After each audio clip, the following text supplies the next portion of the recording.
Voilà, Oui, ça parfait. fonctionne. Oui, Super, parfait. merci beaucoup. Donc oui voilà, donc c'était le sujet était l'optimisation du diagnostic de la sérologie de la syphilis au LHUB-ELB. Donc la syphilis, c'est une maladie sexuellement transmissible qui est causée par le spirochète Treponema pallidum subspecies pallidum. Il a été identifié comme l'agent étant responsable de la syphilis en 1905. Il faut savoir donc qu'il y a différents sous-espèce en fait de Treponema pallidum, mais seulement la sous-espèce pallidum est responsable de la syphilis vénérienne classique. Et donc on retrouve par exemple le Treponema pallidum subspecies endemicum, qui est l'agent du BGL, qui est en fait une syphilis non vénérienne qui est retrouvée dans certaines zones endémiques. Et puis la sous-espèce perténue, par exemple, qui est responsable du pian, qui est aussi une autre tréponomatose tropicale non vénérienne. Donc, pour ce qui est de l'épidémiologie, ici, ce sont les derniers chiffres qui ont été publiés par Cienzano, donc ça s'arrête à 2023. La syphilis est la troisième maladie sexuellement transmissible la plus fréquente en Belgique, après la chlamydia et la gonorrhée. On voit une légère recrudescence entre 2019 et 2020, probablement liée à la période de la pandémie. Je voulais mettre le pointeur. Donc voilà, on voit une diminution probablement liée à l'épidémie du Covid, puis une recrudescence à partir de 2020. De nouveau, une légère diminution en 2021 et 2022, et puis de nouveau une augmentation à partir de 2022. Donc vous voyez que c'est pas très homogène en fait comme épidémiologie, c'est dépendant des années. Ce qui est aussi assez frappant, mais c'est pas le sujet du jour, c'est qu'on a vraiment une grande recrudescence des cas de gonorrhée. Et ici, vous avez seulement les données de Bruxelles-Capitale. Alors, au niveau européen, on voit une importante recrudescence de la syphilis et c'est peut-être pour ça qu'on en parle un peu plus ces derniers temps. Et donc, effectivement, après la crise du Covid, et donc une fois que le lockdown a été levé, on voit vraiment une augmentation des cas de syphilis au niveau européen. Alors, un petit mot de physiopathologie. Donc, on est exposé au tréponème, généralement après un rapport sexuel non protégé. Ça peut également être via une contamination transplacentaire, un contact direct avec les lésions, alors exceptionnellement, surtout en Europe, par des transfusions, des transplantations. On a alors une période d'incubation de 9 à 90 jours, et puis on arrive à ce qu'on appelle la phase primaire de la syphilis, qui est caractérisée par le fameux chancre, qui est en fait une multiplication du tréponème au point d'inoculation, et c'est pour ça qu'il est généralement au niveau des organes génitaux.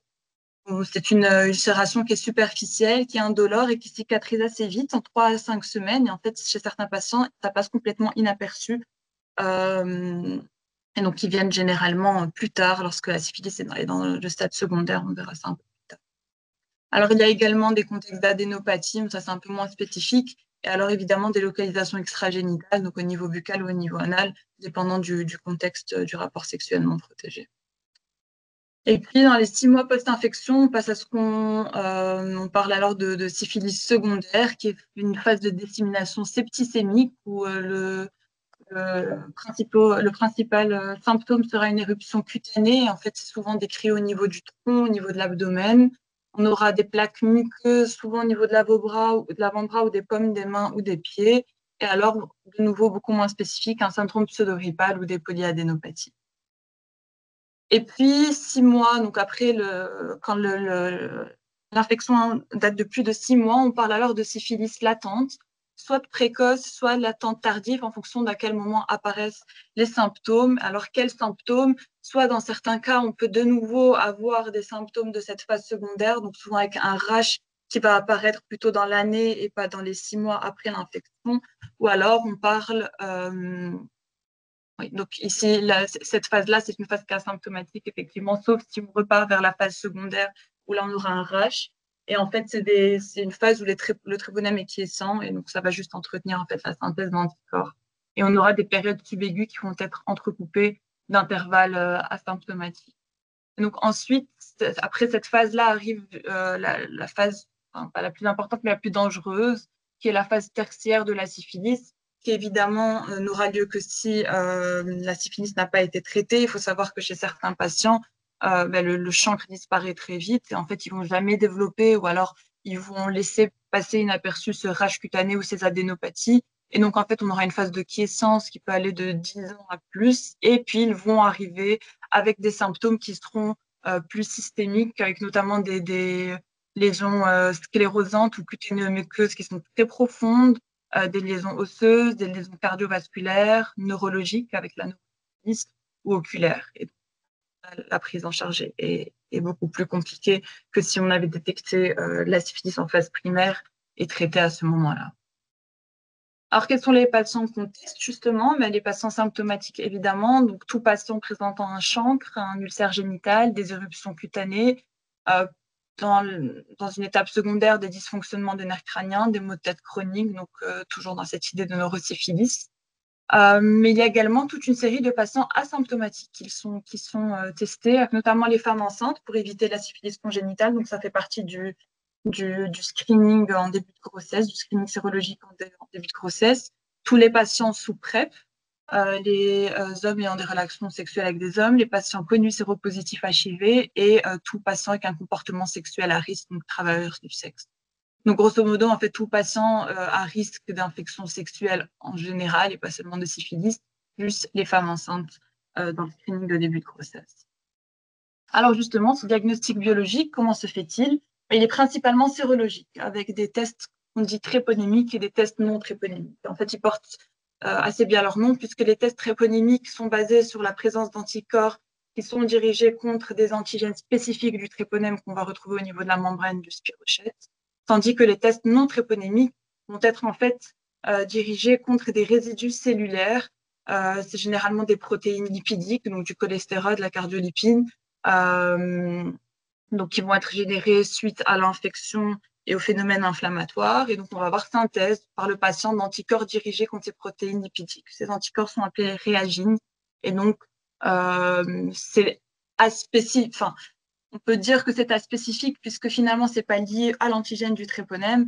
Maintenant, c'est détecté dans le cadre de la syphilis, notamment parce que récemment, en fait, dans certaines études, il a été montré que ces protéines lipidiques sont également libérées et retrouvées dans les membranes du tréponème. Et c'est pour ça que ça reste quand même un test qui est relativement assez bien spécifique pour la syphilis.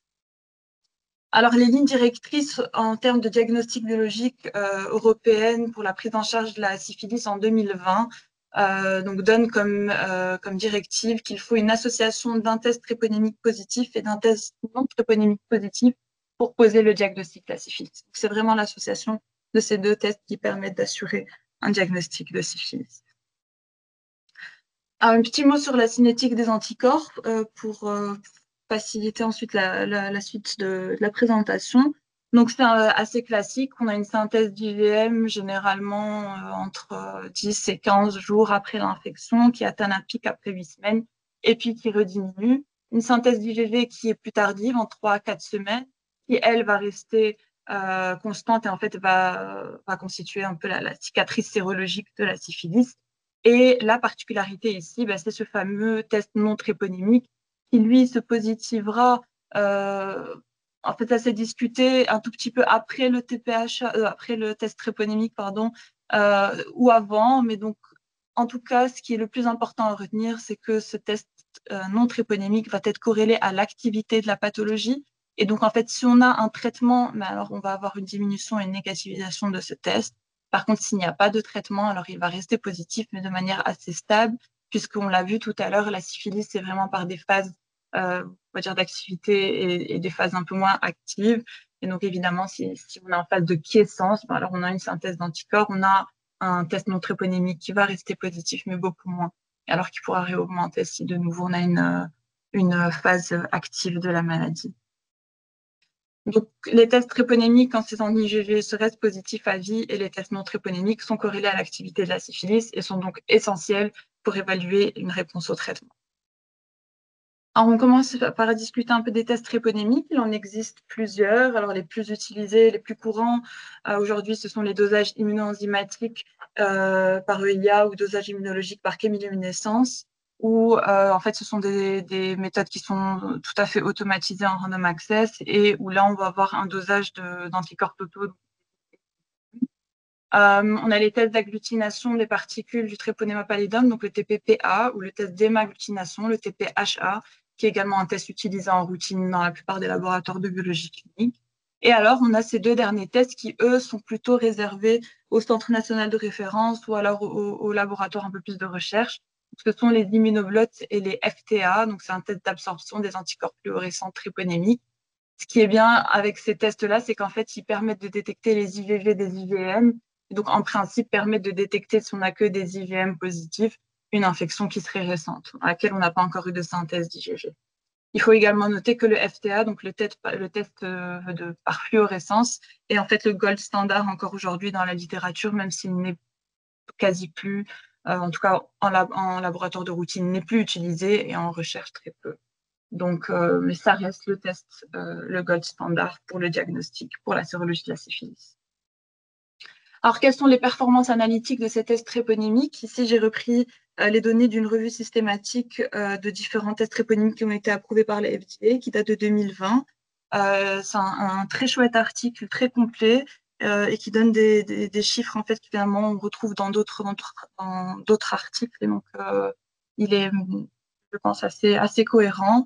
Et donc, ce qu'on peut mettre en avant, en fait, c'est que finalement, la sensibilité va dépendre du stade de l'infection en fonction des différents tests. Donc, ça, c'est important à savoir qu'en fonction du stade de l'infection, on aura des variabilités au niveau de nos réponses sérologiques et de nos tests.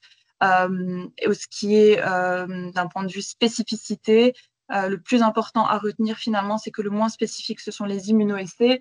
Maintenant, étant donné qu'on les utilise comme test de screening, en fait, ce qui nous importe, c'est qu'ils soient très sensibles, pas passer à côté de faux négatifs. Si on a des faux positifs, on les rattrapera après. En fait, c'est tout le but ici de la présentation. Alors, pour ce qui est des tests non tréponémiques, les plus fréquents, c'est le RPR et le VDRL, qui sont à peu près, à peu de choses près, les mêmes tests, si ce n'est que le VDRL, c'est plutôt un test de microfloculation, alors que le RPR est un test de macrofloculation. Donc, c'est le fameux test qui va permettre de montrer une agglutination en présence d'anticorps antiréagines dans le sérum du patient. Donc, ces anticorps dirigés contre des particules lipidiques. Donc, en fait, dans notre petit kit, on aura des antigènes de synthèse de cardiolipines, de cholestérol, etc., sur lesquels vont être fixées des particules de charbon. Et donc, s'il y a présence d'anticorps, on aura une agglutination et on verra ces petites particules noires, comme dans l'image ici. Alors, ce qu'il faut retenir pour les tests non tréponymiques, c'est qu'ils sont moins sensibles en phase primaire et en phase latente.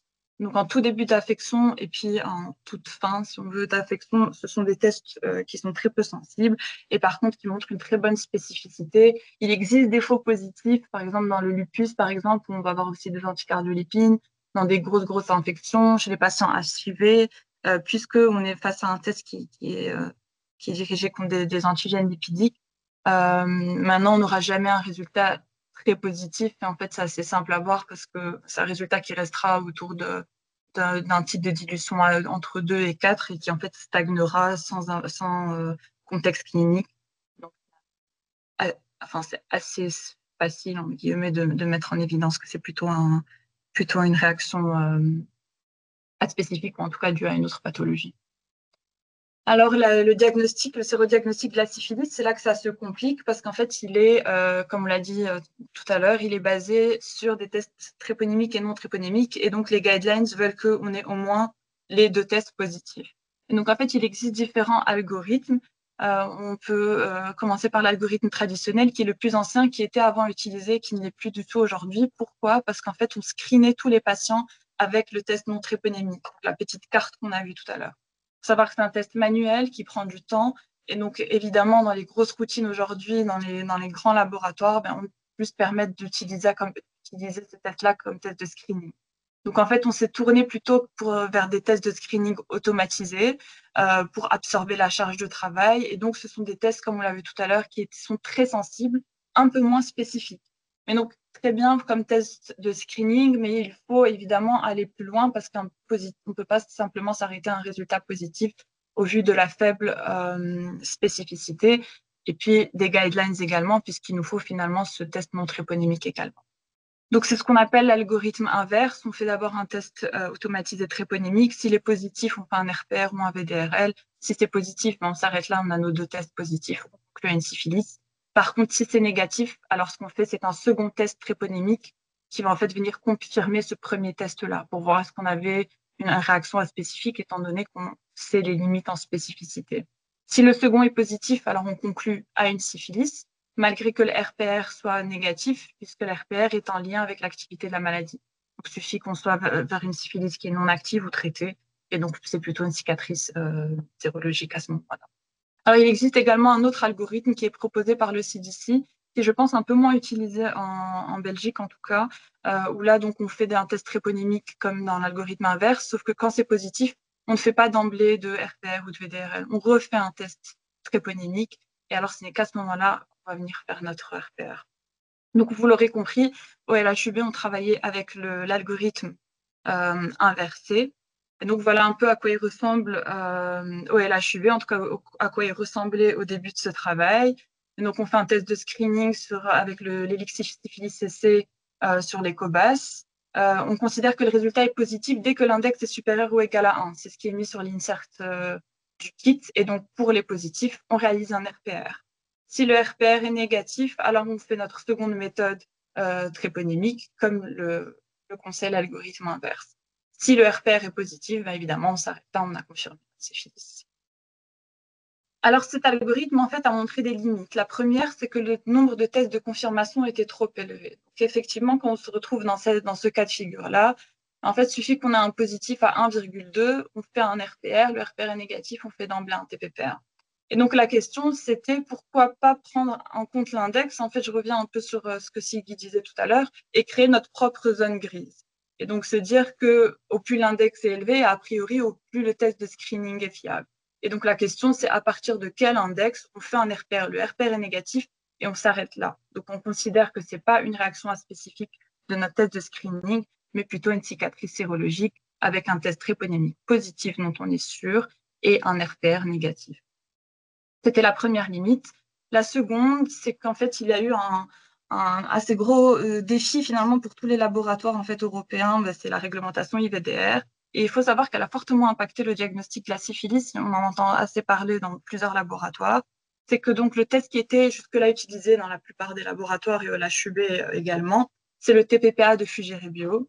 Le problème, c'est qu'il n'était pas IVDR, que la firme a décidé de le retirer du marché. Donc, il a fallu rapidement se retourner vers un autre type de tests tréponymiques. Et donc, l'alternative qu'il y avait, en fait, il n'y en avait pas énormément, mais c'est le TPHA de chez Nubio. Mais un manque de sensibilité a été mis en évidence. Et donc, la question ici aussi, c'était de confirmer ce manque de sensibilité. Et donc, vous l'aurez compris, on a eu plusieurs objectifs. Le premier, c'est de déterminer un seuil pour notre test de screening au-delà duquel une confirmation par notre test tréponymique n'est pas nécessaire, donc au-delà duquel on fait confiance à notre résultat. D'évaluer les performances et les alternatives à ce fameux TPHA pour lequel on avait une sensation de manque de sensibilité qui a été confirmée au cours de certaines discussions avec d'autres laboratoires. Et donc, tout ça dans le but de proposer un nouvel algorithme qui serait adapté au LHUB-ELB. Alors, pour ce faire, la première étape, donc, qui était la mise au point de ce seuil, on a simplement travaillé sur une extraction entre janvier 2020 et décembre 2022. Et donc, on a pris tous nos échantillons positifs, c'est-à-dire un index supérieur à 1 avec un RPR négatif, puisque c'est ce qui nous importe. Si l'RPR est positif, on a dit qu'on s'arrêtait de toute façon. Et donc, on a comparé les résultats de l'index avec le TPP1 via une courbe ROC afin d'établir le seuil à partir duquel on considère que notre screening est suffisamment spécifique, ou en tout cas on fait suffisamment confiance à notre test de screening pour s'arrêter là et de ne pas se rajouter des TPPA en excès.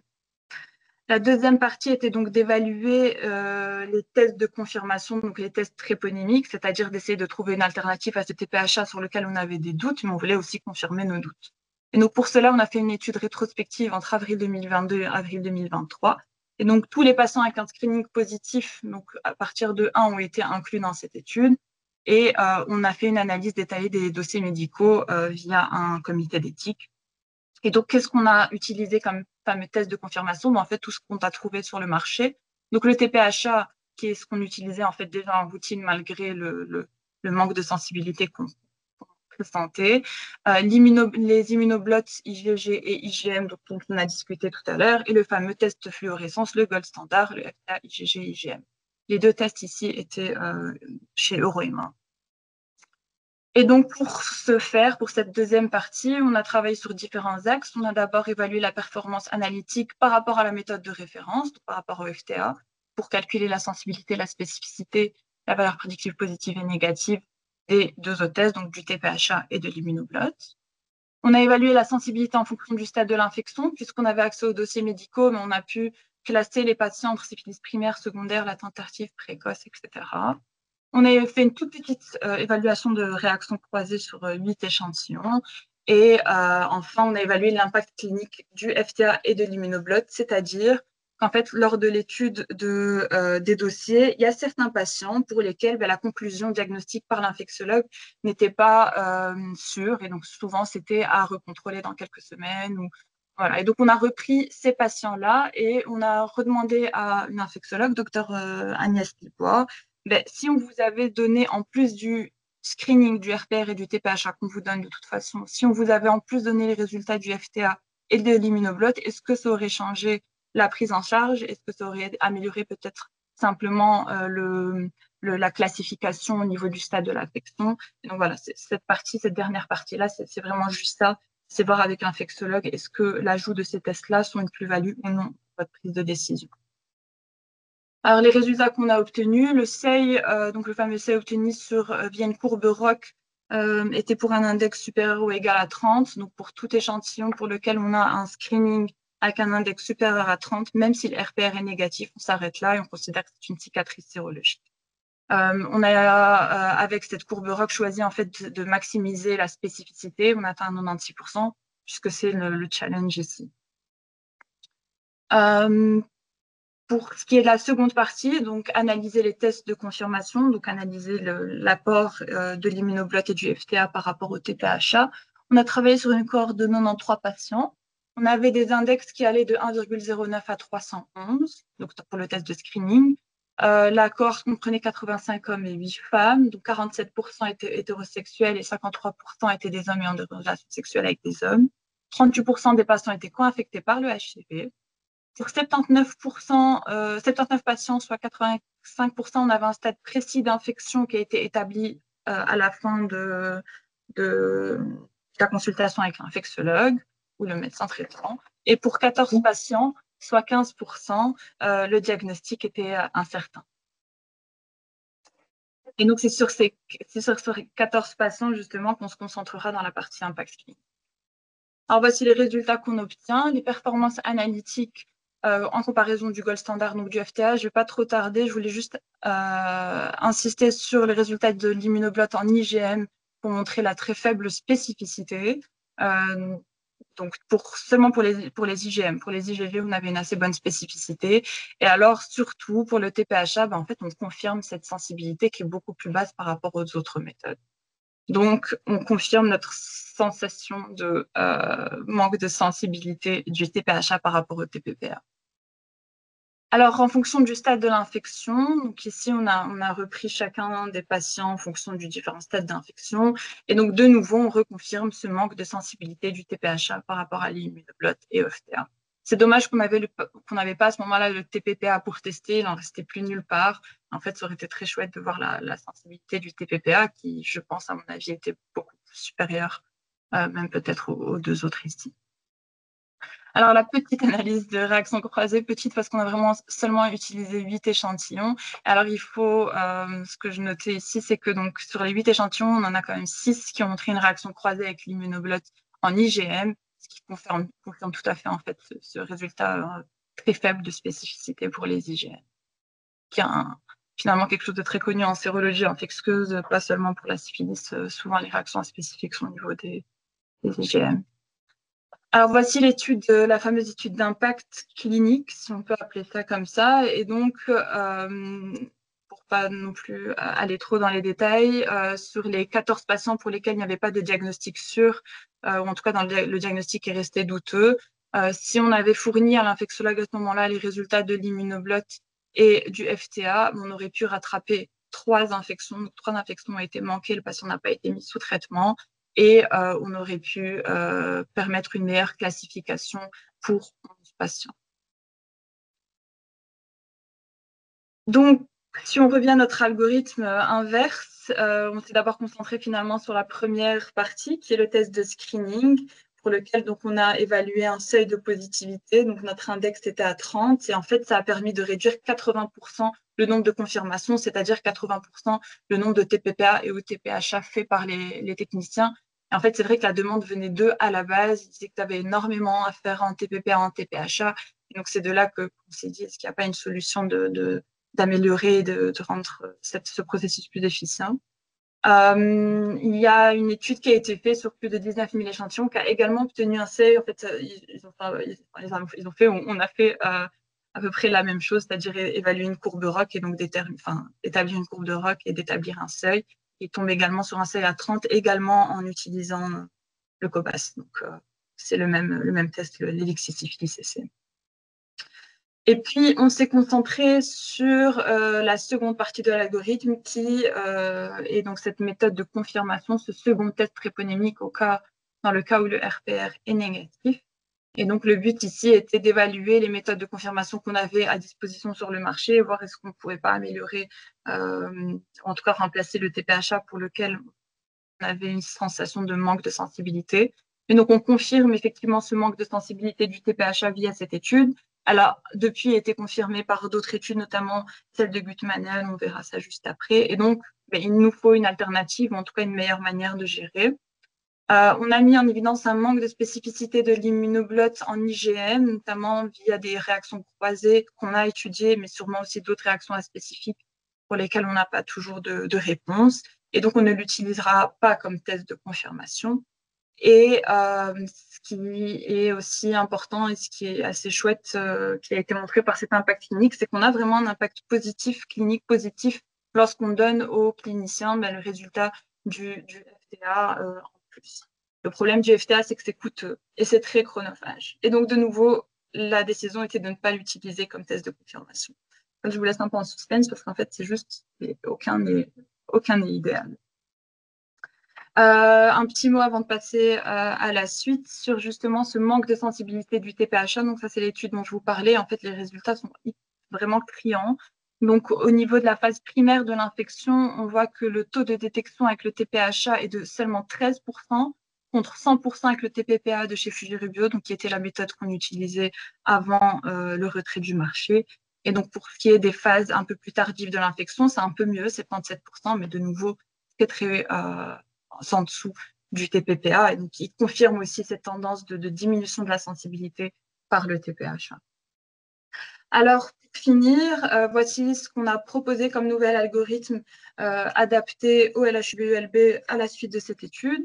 Donc, la première partie était d'établir cet index. Donc, si l'index est supérieur ou égal à 30 et qu'on fait un RPR et qu'il est négatif, mais on s'arrête là. On rajoute un petit commentaire disant que c'est probablement une cicatrice sérologique à confronter au contexte du patient. Quand l'index est inférieur à 30 et que l'RPR est négatif, là, on travaille comme avant, puisqu'on considère que finalement, notre seuil n'est plus à 1, mais à 30. On a adopté le seuil en fait, de la firme. Et donc, quand le RPR est négatif, on fait le TPHA, puisque c'est tout ce qu'on a sous la main. Si c'est positif, alors c'est tant mieux. Et par contre, si c'est négatif, s'il n'y a pas de clinique ni de symptomatologie, alors peut-être qu'on est face à quand même une réaction aspécifique de notre test de screening. Donc, effectivement, on a mis comme seuil 30, c'est-à-dire que tout ce qui est entre 1 et 30 peut être aussi des réactions spécifiques, un faux positif, en fait, si vous voulez.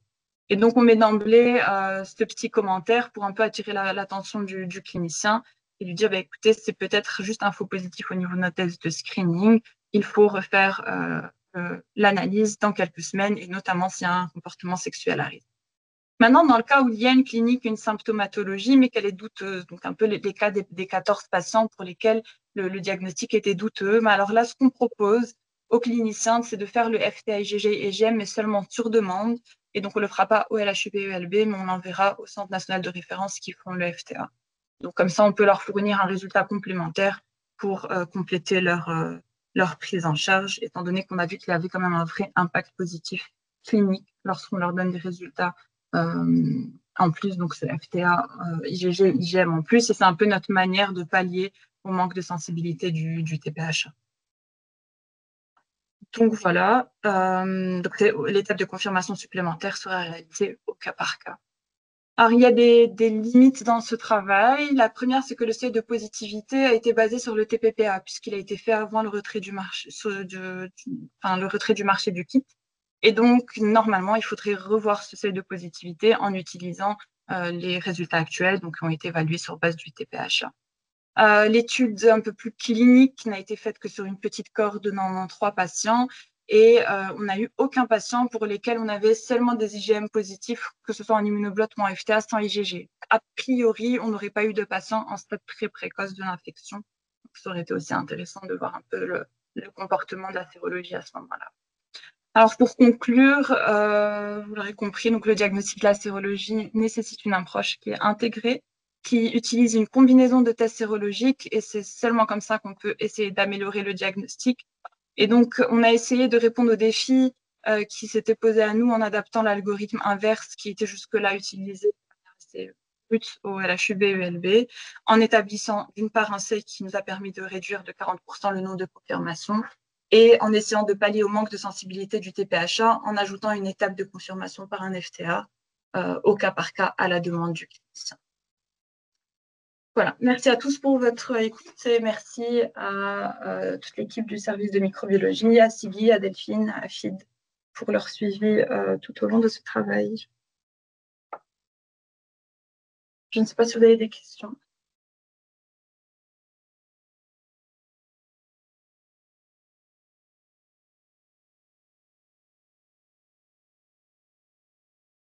Merci pour votre présentation. Est-ce qu'il y a des questions?